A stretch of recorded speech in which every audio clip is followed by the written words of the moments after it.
Before we begin our journey into the world of storytelling and the two little tricks that you can use in order to improve your abilities, I want to say a huge thank you for Educate for organizing this online event and helping people like myself share our thoughts and interests about storytelling, leadership, and a bunch of other things that hopefully you can use in your everyday life and profession. In our little conversation today, I'm going to share with you 4 little tricks, 2 do's and 2 don'ts, about how to improve your ability as a storyteller and share more thought-provoking stories with your audience. But before we do that, let's talk a little bit about what storytelling really is. Whether you like to or not, whenever you have a conversation with a person, whether that be a joke you're telling one of your friends, maybe a conversation you're having with your boss as you try to summarize what have you done this week, or maybe you're full on telling a story, writing a film, or even a human interest story to share with your investors and audience about what you are doing as a professional, whether you like to or not, you are telling these people, these audiences, a story. The more well thought out and planned that story is, the more chance you have to have them understand the message that you wanted to convey and remember what you told them. But if your story is a mess, unstructured, going nowhere kind of monstrosity, no matter how interesting your story is, no matter how important your message is, your audience will simply not connect to it and you will lose them in the process.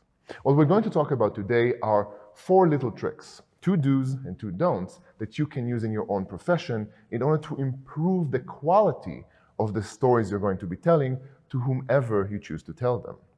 Let's start with the do's. Those are 2 things you want to make sure that in every story you are telling, you take them into consideration and you use them properly. The main thing you want to do in any story is to have a main character.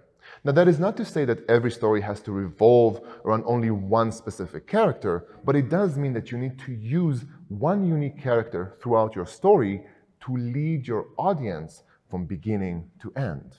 Think about it like an ocean. You're telling a story and you're trying to get your audience from one continent to the next. Your main character is the boat that helps them cross that ocean of stories and information into the other side safely and easily.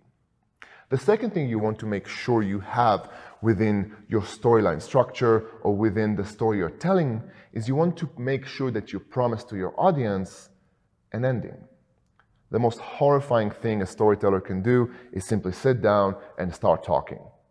You want to make sure your audience knows exactly where the story you're about to tell them is going and roughly what the ending of that story will be like.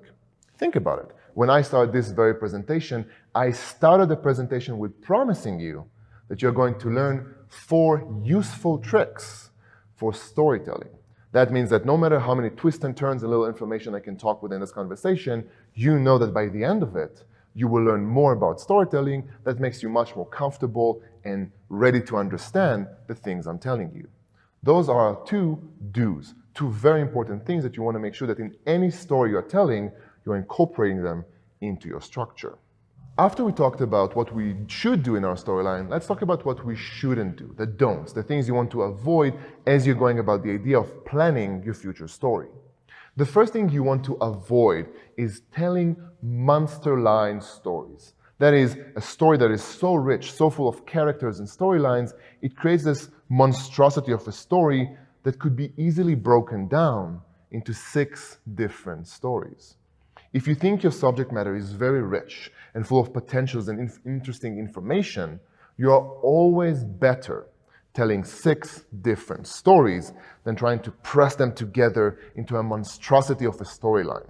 Especially as you go about telling your very first stories and experiment with this field, you're always better off telling simple, straight to the point stories rather than trying to make super rich storylines that tend to be too confusing and over information to our audiences. The second thing you want to avoid, the second thing you want to make sure that you don't have within your story is a very common mistake that usually amateur storytellers tend to engage with. And that is the understanding that existence is not a story.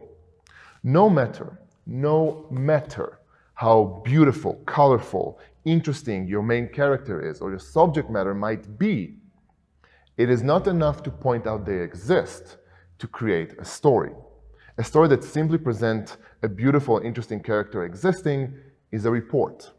And whether you like to or not, reports by themselves are unbelievably boring to non-professional audiences. Your job as a storyteller is to make the existence of your subject matter interesting to the general public. And the best way to do that is to avoid mentioning their existence and try to find an action. Try to find something for them to do. If you avoid these two things, your storytelling capability will improve naturally and you'll have very, very interesting stories. That's it. That's our 4 tricks about how to tell better stories to whomever you want to tell it. That could be your friend, that could be a potential employer, that could be your current employer, and it can also be a fundraising manager. Or maybe somebody who wants to invest in your work, or it just might be the general public of the world trying to learn more about your subject of expertise or something you find interesting. Follow these 4 different do and don'ts, and you'll 100% improve your storytelling capabilities and enjoy a much more rewarding experience as a storyteller.